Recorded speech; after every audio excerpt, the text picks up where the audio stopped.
Kia ora koutou katoa. Welcome to the Hoon, where co-host Peter Bale and I go around the week's news in geopolitics and Aotearoa's political economy with a whole bunch of experts, academics and politicians, all to understand our worlds better and have some fun.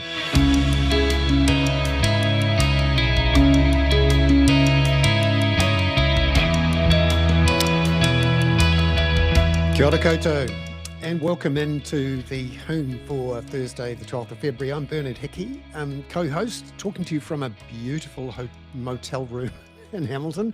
Peter Bale, co-host, great to see you. Bernard, I'm so delighted that you're in Kirikiriroa. Yes. Slash Hamilton, where, of course, Hamilton never went. And, of course, people forget who Hamilton was. And there's Hamilton, Ontario, and Hamilton, our Hamilton. But Kirikiriroa always sounds so melodic when I hear it on the wireless. And perhaps a little more beautiful than the particular strip of motels that I'm on at the moment. For those who haven't seen Hamilton, are you doing anything apart from? So we're going to talk in a minute about the economics conference that you're there for. But don't forget, there's apparently an amazing garden now in the centre of Hamilton, near the lake, near the river, and of course you need to pick up some Duck Island ice cream to bring home to you know who.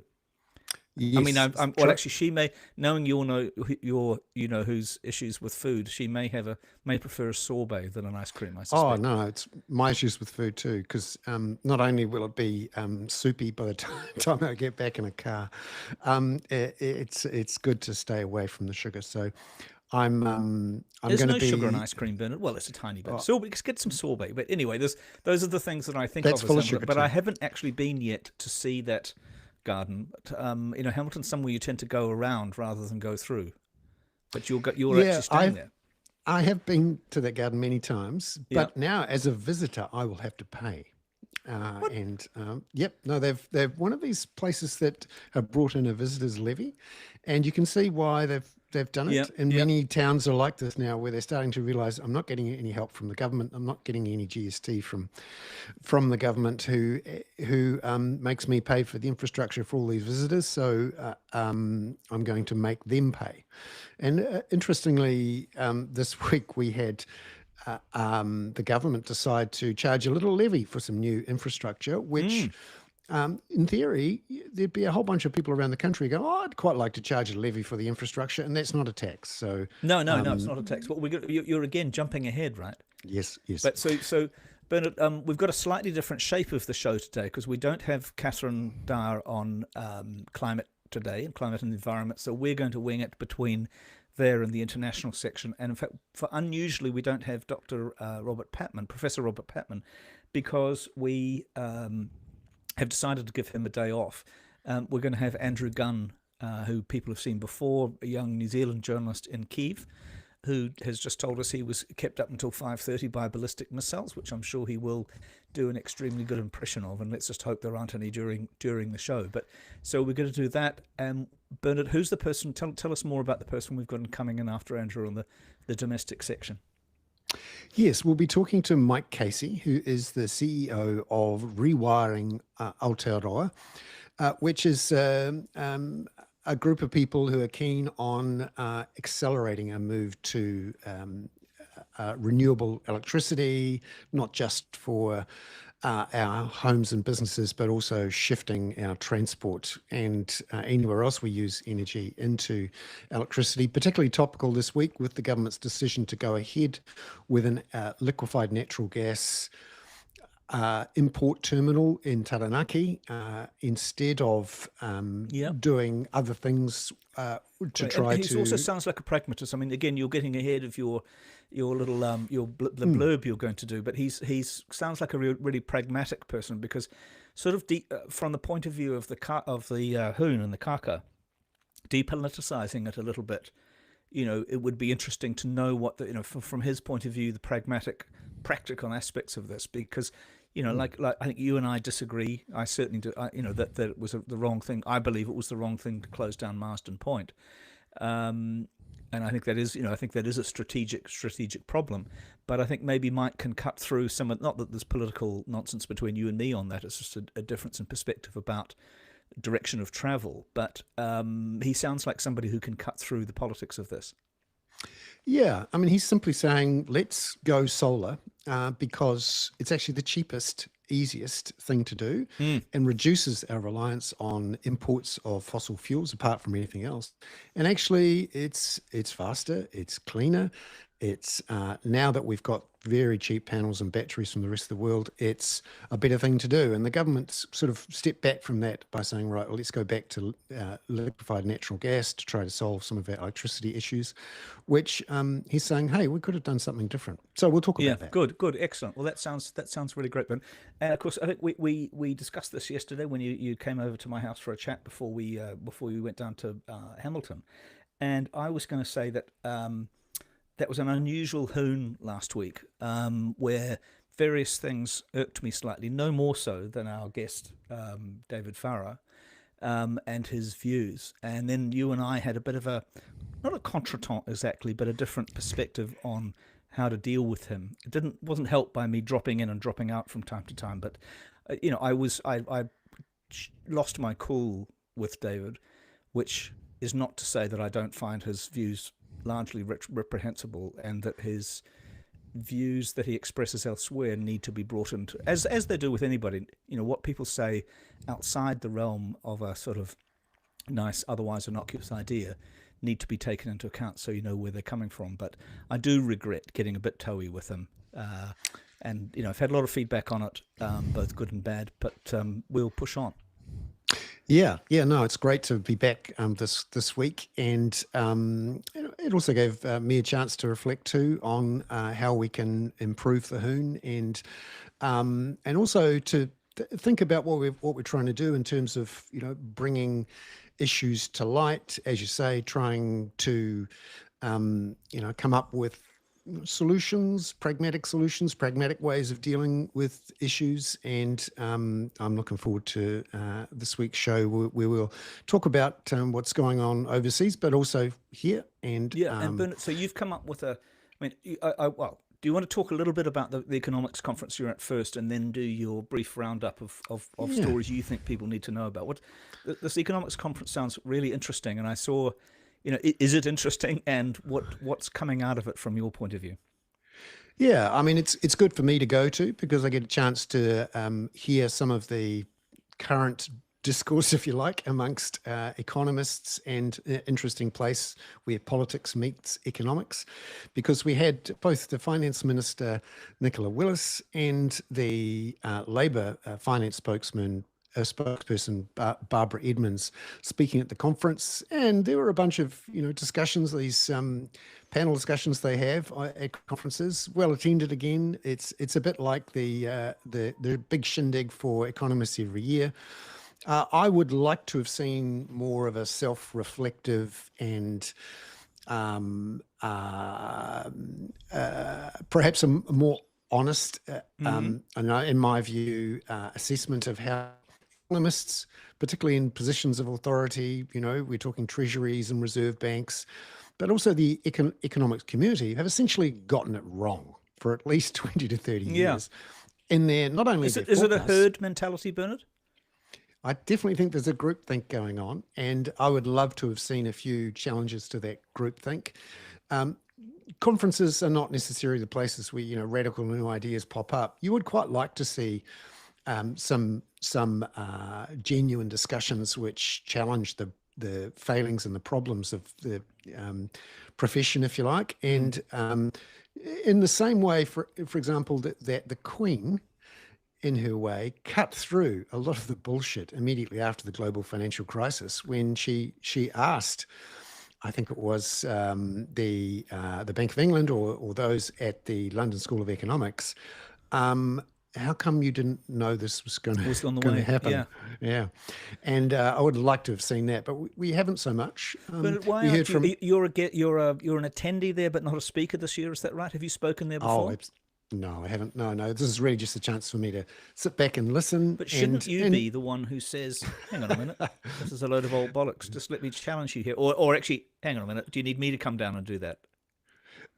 Yeah, no, I am quite happy to sit back and listen sometimes. I do a lot of talking, obviously, on the kaka, and I have a big enough audience, I suppose you could say. And Often these conferences, initially, the New Zealand Association of Economists was a quite academic organisation. It's become more a part of the industry, if you like. Those people who are working in the public sector or in the private sector as economists or as policymakers. As opposed to people writing interesting papers or talking about interesting ideas. So I just think yeah, you're good at calling, not necessarily calling bullshit, which I did last week, or bollocks, I think was the word I used last week, but you're quite good at saying, hang on a minute, there is a groupthink here. You all want to, whoever is the chief economist at some bank wants to be the chief economist at the RBNZ at some point, or, it's that New Zealand. We're all, that elite in a sense. Actually, I hate that. Sorry, let me retract that. It's that group of highly intelligent, skilled people who tend to be in a sort of common milieu. I mean, our common friend, whose name I'm going to immediately forget, from Kiwi Bank, is not bad at being slightly outside the herd.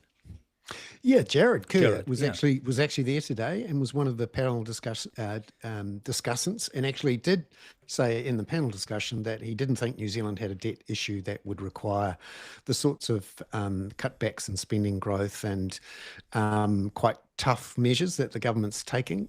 So that was interesting to hear. You actually make a great point.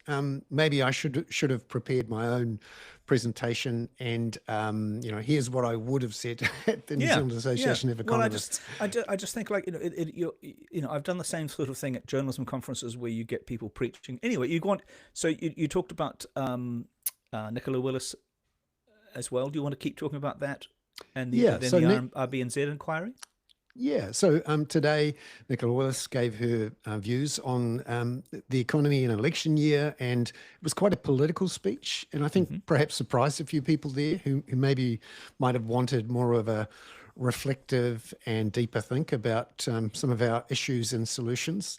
She was very much on message, and really is repeating the government's approach, which is, we've got to manage the books closely, and we've got to pull back our spending growth and let the rest of the economy come forward. We haven't seen that actually happen in the economy in the last couple of years, and although there's been green shoots galore, they haven't necessarily turned into much yet. We'll see whether they do this year. So that was Nicola Willis, and Barbara Edmonds came in with a slightly different approach, I suppose you could say. It was a bit more. Who's Barbara Edmonds? Barbara Edmonds, the Labour spokesperson on finance. Which shows she's cutting through if I don't know who she is.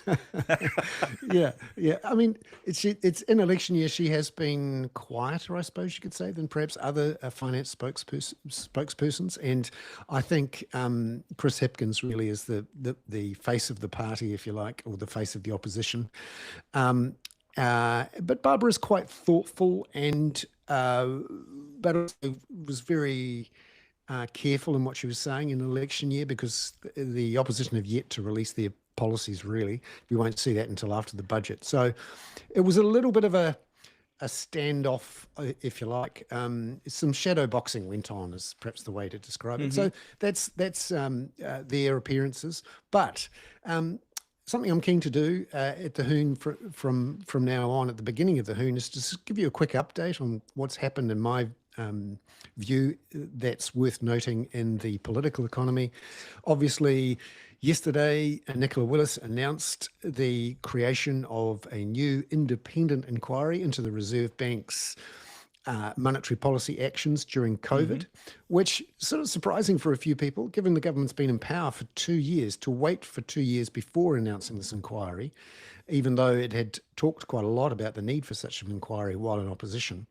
And perhaps understandably, the opposition and others have come back and said, hang on, this is a very political decision, because the inquiry's final report will come back 6 weeks before the election.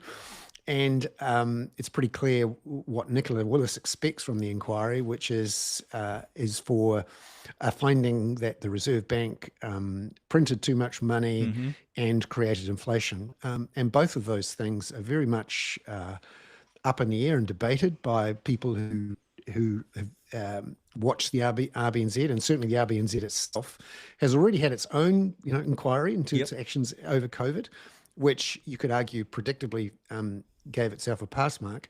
But I think it's become part of, the everyone knows this type thinking in New Zealand that, well, of course, all this inflation was caused by money printing by central banks and I by... thought it was all Jacinda Ardern's fault.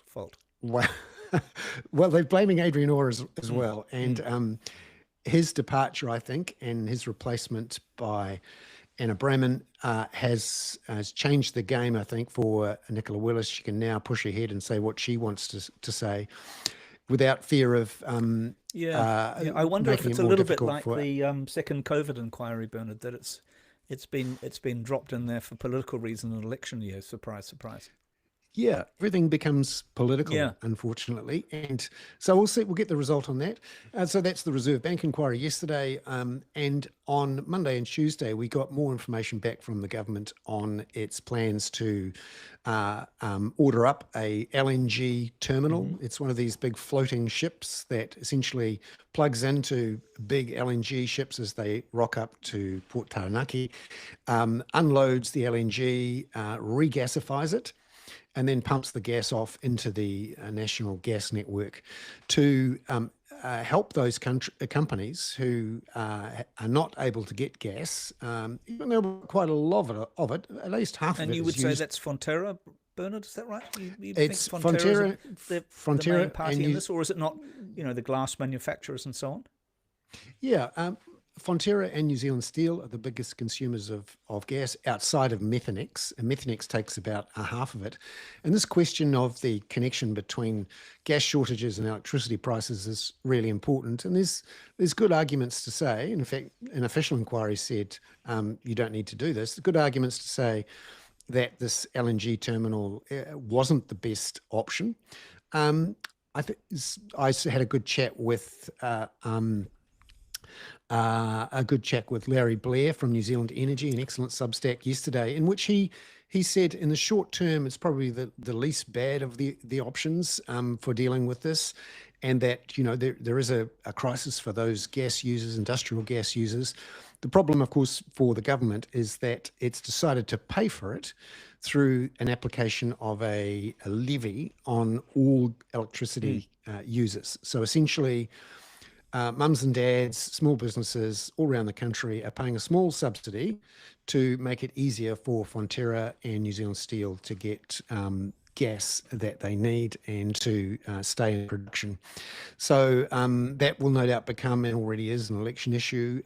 It's convenient for parties of the right to call any sort of increase in levy immediately a gas and a tax and immediately a breaking of a promise. And that's what's happened here. So Labor has accused the government of launching a so-called gas tax. And the government says, oh, no, it's actually a levy. And actually this would stop prices rising by more than they were going to anyway. It's very hard to campaign, though, about reducing an increase as opposed to actually cutting a price. And we'll see... I think that this cost of living issue and electricity prices, which have risen 60% in real terms in the last 20 years and have risen 17% alone in the last 2 years, and will rise another 5% later this year, that this will hurt the government's popularity. Bernard, one of the reasons we need to keep our YouTube comments going is that people are doing some very good adaptations and impressions of Don McLean's American Pie, trying to find things about the levee, talking about the levee when the levee was dry. Now, you wanted to also talk, Bernard, you've got two more. The India FTA debate. Yes. So this has blown up over the last week or two in particular. We know that Winston Peters was opposed to the free trade agreement, or so-called free trade agreement with India. It's not an actual free trade agreement because we're not allowed under this agreement to export our dairy products to India. And there's a whole bunch of other things where there's controls. But this free trade agreement, where increasing the amount of Indian students and Indian temporary workers is part of that agreement. And a really intense debate has come up between the government and Winston Peters over what's in the deal. And we don't know, because the actual text of the deal is a secret, Mm-hmm. as these things often are before they're signed, and it means that When does it have to get ratified by? Does it have to get ratified by Parliament? It will by both parliaments, Mm-hmm. but that's something the government hopes to get through this year with the help of Labor. And that's the sort of interesting thing here, is that Labor is saying that it actually is sympathetic to Winston Peters on this issue of will the agreement stop future governments from capping migration? And that will be an interesting one to watch in the election year, which I think will talk a lot about migration. And then we've also got, just in the last day or so, New Zealand First saying that it wants to call a referendum on Māori seats. Yeah, which Bernard, I must admit, I mean, including the conversation and the issues last week, I think this is diabolical. They're trying to outflank ACT and the treaty, and it is going to make this a 9-month anti-Maori. Maoris have got too much Maorification. It's going to be bleak. Yeah, unfortunately, elections these days seem to be as much about trying to find culture war episodes, trying to find little examples, issues where you can get away from, the real issues about how we organise our society and economy, what the tax rates are. I think this is much more important than a little cultural war issue. I know what he's tapping into but it's a huge issue in New Zealand. ACT found that. ACT has propelled itself very effectively on this. I think it's ghastly, opportunistic, and a setback to 50 years of recognition, stability, and real incorporation of the treaty in daily life, which, having not lived here for most of those 50 years, I find absolutely phenomenal. And it's a process we're working through. So to disrupt that seems to me to be extraordinarily dangerous. It is, and unfortunately, you're right. It is building upon the damage already done by the Treaty Principles Act. So he'll have to. So presumably, David Seymour will now have to double down, and on something even worse. Exactly, and National will have to explain to everyone whether or not they're going to give this away as well in some sort of coalition negotiation. Yeah, it's quite interesting just how bogus it is too, because he's essentially saying it's because Maori are overrepresented, and by the way, the Maori Party's behaved incredibly badly. It's a really bogus justification. Yeah, no, it bodes badly for what we're going to see in this election campaign. So it's sort of nice in a way sometimes to think about what's happening overseas. So it's a good time to welcome in Andrew Gunn. It is. So Andrew, it's so good to see you. We're talking about New Zealand issues. You could probably talk about them even better than we could, being a young person. But we're going to get you to talk about life in Kyiv. And when we did the sound check, I mean, people will be delighted to see you again and delighted to see that you're safe. Have you got a story coming again shortly for the readers of The Listener who are constantly hanging out for your reports from Kyiv? Quite possibly. I had a little bit of conversation with the editor recently, and I've got a few different ideas I'm percolating on. So yes, good. Hopefully. And so, Andrew, you mentioned in the sound check, we wanted to get a little bit of atmosphere. Jesus, I don't want to just give you the impression that you're like a performing steel stuck in a war zone. You mentioned that you'd had quite a night of being disrupted by ballistic missiles. Is that correct? That's correct. Yeah. Tell us about that. So I kind of knew that there was going to be a strike happening. There had been a warning there was going to be one either the night that just passed or tomorrow night. Mm-hmm. Yeah, and your ear, I might have mentioned this in the last time I was on this podcast. Your ear gets really kind of attuned to the noise of specific things. So I heard an explosion. I knew that it was a ballistic missile, which makes sense because, the Russians are trying to target the energy grid at the moment quite surgically. And I could tell it was a ballistic missile exploding overhead, and that it had successfully been shot down by air defense. And you don't hear them coming so much, do you? No. There was one time I heard one like kind of whistle over our neighborhood, but yeah, that's not so common. I hear that. It's much, you Shahed drones, you definitely hear, but I didn't hear. It sounds like a Vespa driving past it at 100, at 100 feet, right? Exactly. Yeah. They call them scooters. So last night, do you with this sense, do you go down into the air raid shelters, or do you just go into your bathroom and hide and hop in the bath and wrap yourself in plastic? Sometimes we sleep in the corridor. Last night I did not sleep in the corridor though. Yeah. Essentially, like, our neighborhood is considered very safe on the whole. There have occasionally been moments where a small bit of debris has hit our neighborhood, but our neighborhood is full of old Orthodox churches. It's part of the historical center of Kiev. In theory, if the Russians were to annex the city, which they consider to be kind of the spiritual birthplace of Russian civilization, etc., they, wouldn't want to destroy the old center too much because they'd prefer to keep that for themselves. So it's very rarely that the historical center is hit. Yeah. So we did not sleep in the shelter last night. So in terms of daily life at the moment, Andrew, I mean, we had theoretically an agreed cessation of Russian attacks on the electricity network, supposedly commanded by Donald Trump because of the talks going on in Abu Dhabi. Has that been real, or has it been imaginary? You mentioned that there were more attacks on heating and power. Yeah, no, it's completely imaginary. There was an instance since there was apparently a pause on strikes. There was a van full of miners that was very intentionally struck. I can't remember the death toll, but it was not insignificant. There have been multiple missile strikes on energy infrastructure. There were a whole bunch of civilians killed in Odessa the other night. I can't. Yeah, we sort of forget sometimes about Odessa, but it's obviously an incredibly important and historic city, and occasionally gets really attacked, presumably from quite long range, because they no longer have the capacity to attack it from the Black Sea. But they can attack it from occupied Kherson, where it's really not that far away at all. It's very close. The kind of peninsula stretches down to the east of Odessa, and occupied Ukraine is quite close. So how are you finding, or how are you believing that the people of Kiev are adapting to this? Because you've had a very cold winter, many nights of cold.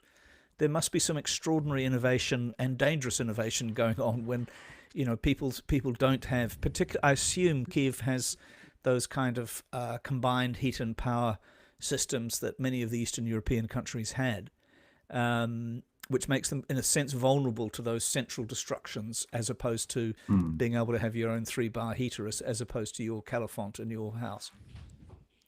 Yeah, absolutely. I mean, they're fairly simple innovations that people are making. You hear about people setting up tents in their living room to make a smaller space that's easier to heat inside. You see footage of people. Fortunately, for context, my fiance and I, we got engaged a month ago. Congratulations. I know that. Shut up. Well, I don't. Congratulations. Yeah. My fiance and I, our apartment, it's on the same part of the grid as a hospital, so we haven't been nearly as severely afflicted by power and heating cuts as many people in the city. But even so, our central heating was probably running at about 25% of its capacity until a few days ago, when things started to be restored, at least in our area. But for a lot of people, in particular people living on the left bank, referring to what's east of the Dnipro River, this area has been, and Obolon, which is north of us, Pechersk, which is south of us. To be honest, the majority of the city has been very badly afflicted. And you see footage of people essentially heating stacks of bricks, either on their stove or with a camping stove, to try to retain heat for the evening, for the night. Yeah, turning on the oven. I've done this before in the last few weeks, turning on the oven, opening up the oven, doing as much baking as possible to heat the house. You hear of people and it will be kind of 1 degree in their bathroom. It will be 3 degrees in their living room. Yeah. Balmy. Yeah. So very, very cold. And the streets as well, it's gone. I just love the idea of cooking bricks to try and use them as another form of energy. Retained heat. Come and look at my stove. It's full of bricks. Yeah. And so, are you sitting there with 16 layers of sweaters on? Your mother asked me to ask you that. Are you staying nice and warm? Well, I actually got up a bit early to turn the heater on in here. This is the thing I want to quickly point out as well, is that obviously if you have neither heating nor power, then the majority of people can't turn on an electric heater. Both have been taken out, and some people only have power for 1 hour a day. But to answer your original question, yeah, I'm wearing three layers or so right now. Excellent. Very fashionable layout too. Now, one thing I sent you just before we came on, and it was not something we discussed before, was how the perception is of the assassination attempt on another Russian general in Moscow earlier this week, or at the end of last week, who was one of the people in the Spetsnaz special forces. How is that played in Kyiv? Because Kyiv unusually hasn't taken responsibility for it, right? Yeah. Yeah, to be perfectly honest, because I got this note quite soon before the podcast starting, I revised a few other things, but there has not been, I haven't looked too deeply into it on the media, but to be honest, in day-to-day conversation, it hasn't come up that much, at least in my circles. Because it's really hard to know. There are occasionally shootings in Russia. I imagine it would have been, he's a pretty high profile figure. He probably has some pretty serious security around him. So it's unlikely that it's a lone shooter, but it could be. There are kind of, for want of a better word, partisans in Russia and politically motivated people that have carried out attacks on their own volition. But it's not unlikely that Ukraine has some involvement in it, or perhaps passed on some intelligence to said individual. Yeah. And Andrew, we also talked about this. It was a very interesting FT exclusive overnight. You've sent me a couple of pieces from the Kyiv papers today that Zelensky's there's a talk that Zelensky may call a referendum on any peace deal that's reached in Abu Dhabi, and also that kind of coincides to some extent with the February the 24th, or may coincide with the February 24th third anniversary of the full-scale invasion. So what's your take on that? Is it, specifically, is he going to call an election? Well, how's that playing? I mean, because the FT is not stupid about these things, and you've sent me a couple of things where Zelensky's office is saying, not quite no comment, but no, he's not going to do this until there's a deal to put in front of everybody. But it is interesting that it's even being discussed, because he's said historically we cannot that the Constitution doesn't allow him to hold an election, or I guess it depends on whether it's an election and a referendum, or a referendum. That holding an election in wartime is a very difficult proposition. Yeah, absolutely. Also within the Financial Times article, I did notice as well that where was it? I took out the exact quote that both Ukrainian and Western officials shared that both the timetable and the US ultimatum were unlikely to hold. So I think it wasn't, there was the sense that, Trump had set yet again another ultimatum that he could very well fold on. But we do have this kind of unfortunate chicken and egg situation where the Ukrainians are saying, and this was the rebuttal that came in the Kyiv Independent piece, and that Zelensky made. I don't think it was it might have been in a press conference, but it sounded like it might have been a one-on-one with a journalist. He said, you probably heard about this from the Financial Times article, but essentially, like, we cannot call an election until until there is a ceasefire, and two, until security guarantees But on the US side, they're saying we're going to withdraw security. We're going to withdraw security guarantees if you don't agree to an election in May. So there's an odd chicken and egg situation there. Yeah, but it looks like so. Andrew, just explain. There's a combination here being talked about of a referendum on an agreement with Russia and the United States, and an election at the same time. Is that right? Two things, sort of two votes in a way. Could you repeat that? Sorry. Is the idea that there will be two votes, that the way it's being reported is suggesting that there's going to be two votes, a referendum on any deal and a presidential election, or is the idea that one will count as the other? One will affect, no, for sure there will be both. Yeah. The thing is, like, under the Ukrainian constitution, there cannot be any ceding of territory without a national referendum. Oh, is that so? In order to give up that part of the Donbass, which they're clearly being held at gunpoint to give up, there would have to be a referendum. That's the constitutional requirement, is it? Absolutely. This is where it gets interesting, though. There are a lot of things in the Ukrainian constitution that under martial law are not respected. Mm-hmm. But I think the ceding of territory is like your right to leave the country. But the I think that something like the ceding of territory is like absolutely something that would be respected in the constitution. Yeah. And Bernard, you're coming in. Mm-hmm. Bernard?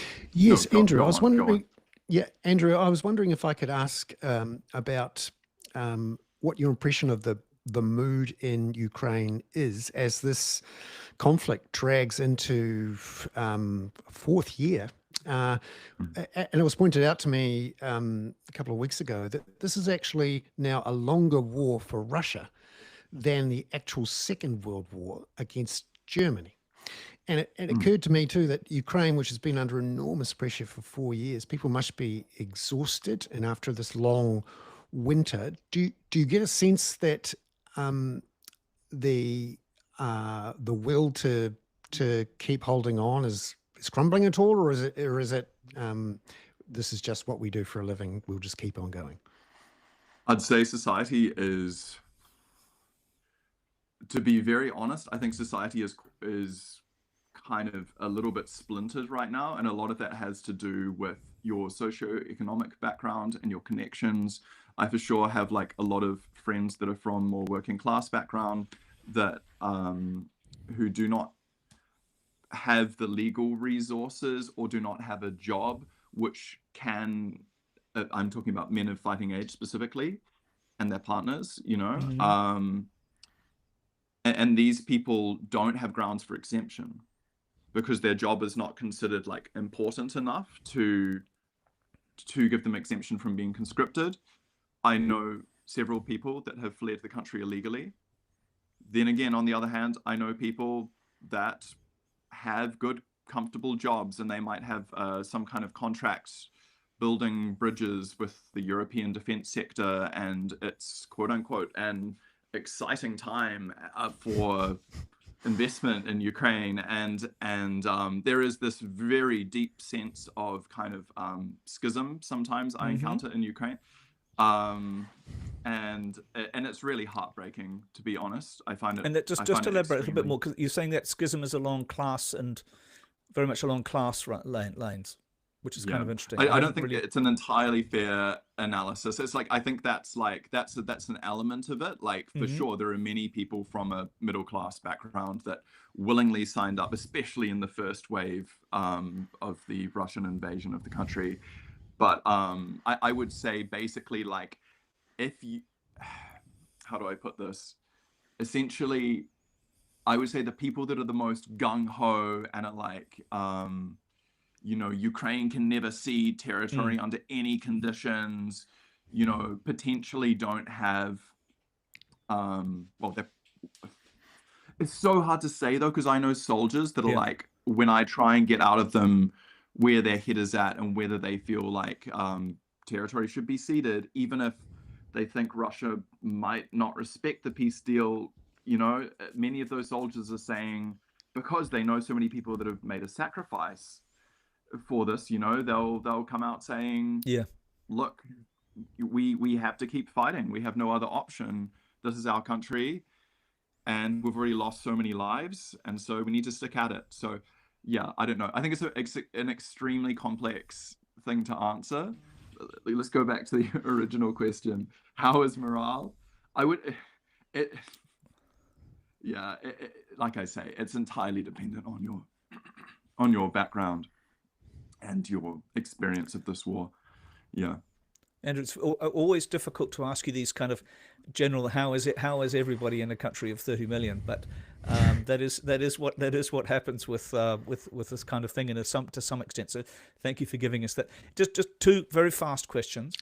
Do you have a perspective on what's being reported about the commercial elements of any deal that it would allow apparently people like Witkoff and Kushner and perhaps the Trump boys to make a shitload of money in Russia very quickly? I mean, it's been quite well reported already. How's that going down? There's been a lot of outcry about that for a while. I mean, when there was this initial kind of critical minerals deal that was being drafted earlier last year, there was there was a lot of public debate about this, and about the fact that it was kind of clearly on quite exploitative neo-colonial terms. But I mean, I think there are people that are willing to accept a peace arrangement that allows for, a lot of direct US investment in the extractive industries, because there's a lot of untapped critical mineral wealth here, and it would need an immense amount of funding in the infrastructure to make the actual let alone improving people's health, improving people's heating. Let alone improving people's heating, But basically, I think a lot of people in Ukraine are very pro-capitalist, as are quite a few people in the more so, I would say, than many people in the in Western and Central Europe. And they have a very specific kind of relationship with, state-controlled industries and this kind of thing. And so, there are a lot of people that, they can kind of see that what is happening is on somewhat exploitative terms, but they also see the potential benefit investment in the first place. But I think it's it's that situation where it's how much, if it needs to be a compromising arrangement on an economic level for the country, is it worth it if it saves how many hundreds of thousands of Ukrainian lives, not to mention all the people that lose limbs, or that suffer lifelong PTSD. Andrew, thank you. Sorry, were you doing a Swifty, Bernard? I was just going to say thank you very much, Andrew. It's lovely to see you. Please stay safe and warm. Particularly, yes. Your mother will be knitting you a sweater as we speak, I'm sure. Thanks, Andrew. Talk to you soon. Thank you. It's time now to welcome Mike Casey, the CEO of Rewiring Aotearoa, into the show. Mike, it's lovely to see you there, down in the South Island. Mike, thanks very much for coming on. Having just completed the cherry harvest, I'm guessing, and I've seen them around in the shops. They're juicy and lovely, and I hope you've had a few. Mike, this week's been a big one for the electricity industry, how we're thinking about how we're going to deal with the risks of a dry winter, thinking about electricity affordability, looking to go, what our options are to go renewable. What did you think of this week's announcement from the government that it's going to look to buy a floating connection to suck in LNG if we need it? Bernie, it's great to be on the Hoon. Thank you very much for having me on. Always good to connect. And cherries are finally done. So now it's back to fixing New Zealand's energy system and increasing our country's prosperity. I'll tell you what, we're not going to do that with an LNG terminal, that's for sure. I think the dry year problem is much easier and cheaper to solve by burning fossil fuels that we currently do import. That is namely coal, and I think that is also diesel.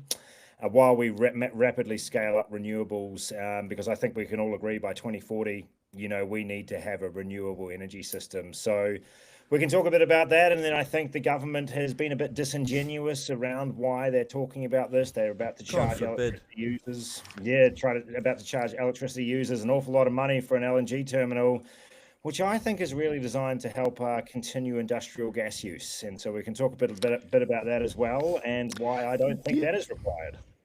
Yeah, so let's talk about that industrial gas use, because there are a lot of people concerned about deindustrialization. And a couple of last winter, we had quite a few factories closed down because the price of gas went up.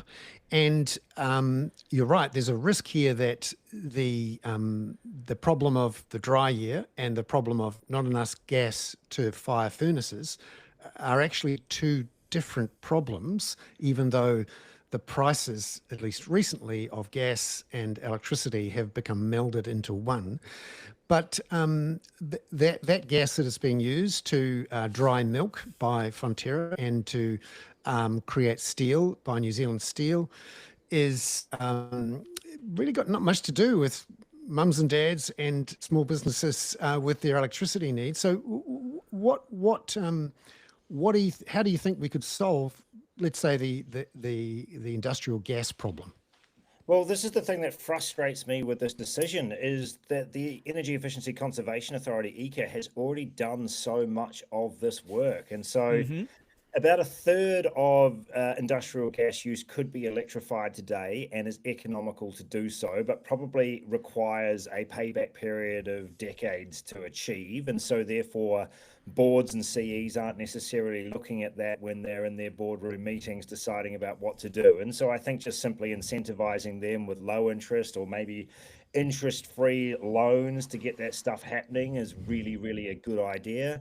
There's about 1/3 of industrial gas use that could be electrified but isn't economical to do so. And I think that's probably where the $1 billion should be going. And ironically, that's what the funding was for the Giddy Fund, that this previous government, when they were in opposition, lambasted.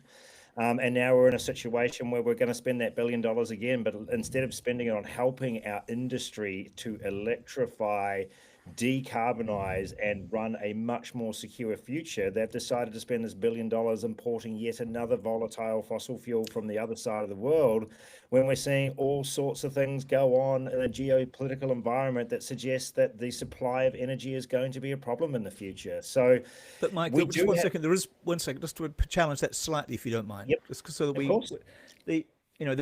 we know there is a lot of LNG. Qatar's got a lot. Australia's got a lot. The United States is now exporting LNG in a way it wasn't until Obama, I think, allowed it to. So there's plenty of LNG out there. Is that not a good transitional fuel? Is this not a good transitional thing to give Fonterra, New Zealand Steel, glass makers, and so on time? Well, so the thing is, and I do, but so first of all, we entirely agree that the last thing we want to be doing is running out of gas and deindustrializing New Zealand. In fact, I think one of the really sad things about New Zealand's history is we have not been so good at supporting our industry. And as a result, we're in a situation now where we don't have a lot of industry and we don't have a very productive economy. So I think we need to that is something that we can all agree on. But there's enough domestic gas in our reservoirs to handle the bits that can't yet be electrified where the technology doesn't exist, right? And so what I think we need to be doing is making sure that domestic gas use is prioritized to the likes of Fonterra, that really high heat processing where there is no electrification option. And so I think that's that is where I'm landing on this. And I think it's do you mean as opposed to, say, doing the exports that Methanex does? Oh, 100%. Like, we can look at all of these things, right? Like, Fonterra is a good business that we need to have in our country to run our economy. Like, there might be some of your viewers or your listeners that are like, oh, hang on a minute. But, to be honest, they are a staple of our economy. Making methanol and exporting it to South Korea to make plastic bags that we have then banned from our own supermarkets kind of shows you that there's a bit of a problem of, we need a bit of a better strategy. Now, I think like Methanex is a can of worms that needs a lot of thinking about how we would, go about doing that.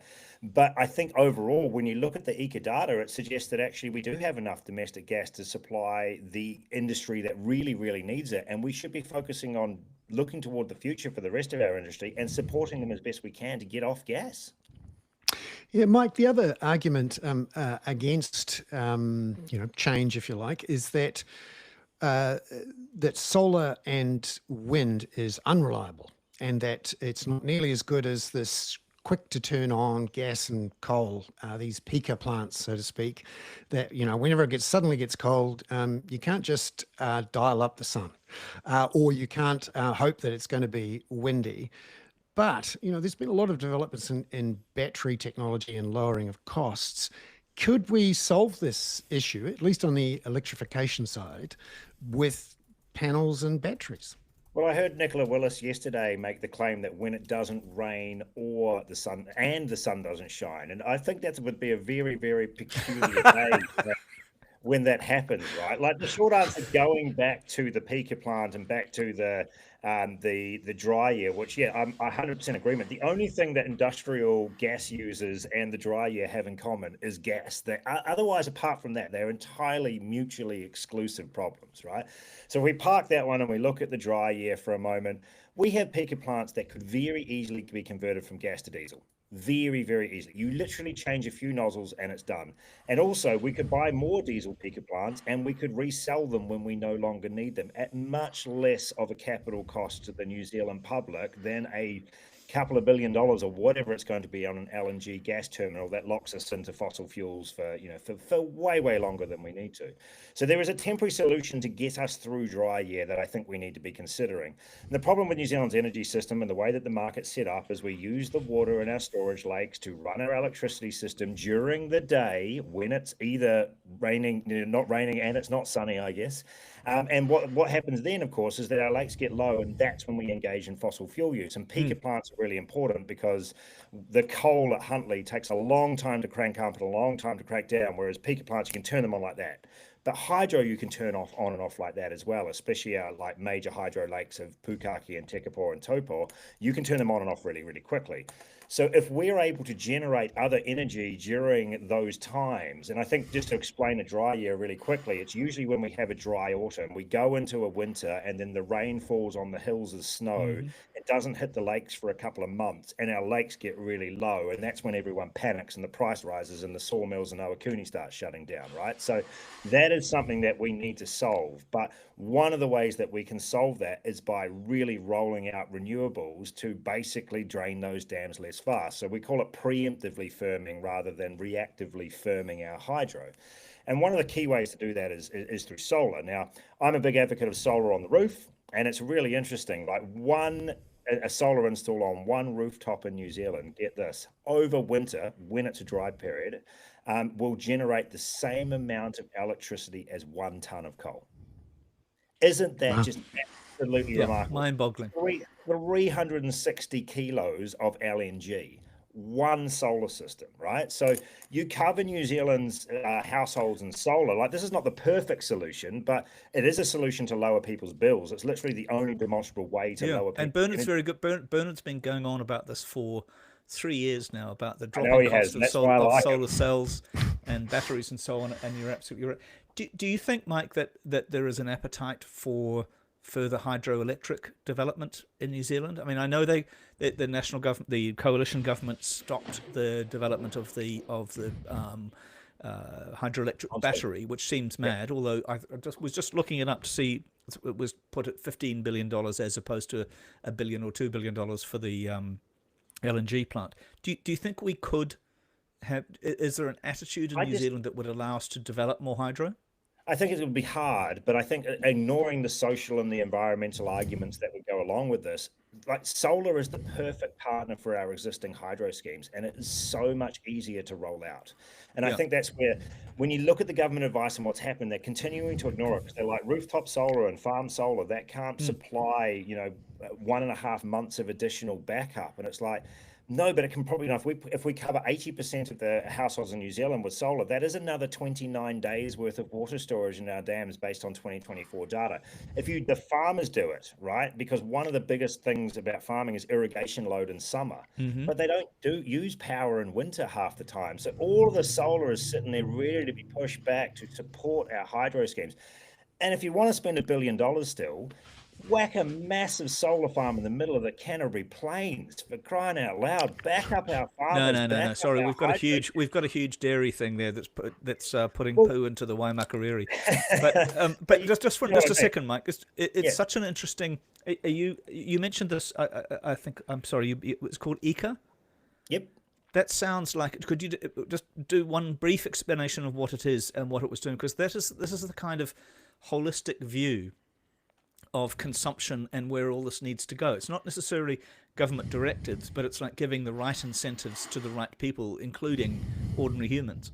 Yes, exactly right. So ECA is the Energy Efficiency Conservation Authority. I first got involved with them when I got a couple of demonstration grants to import New Zealand's first electric tractor and our frost fighting fans.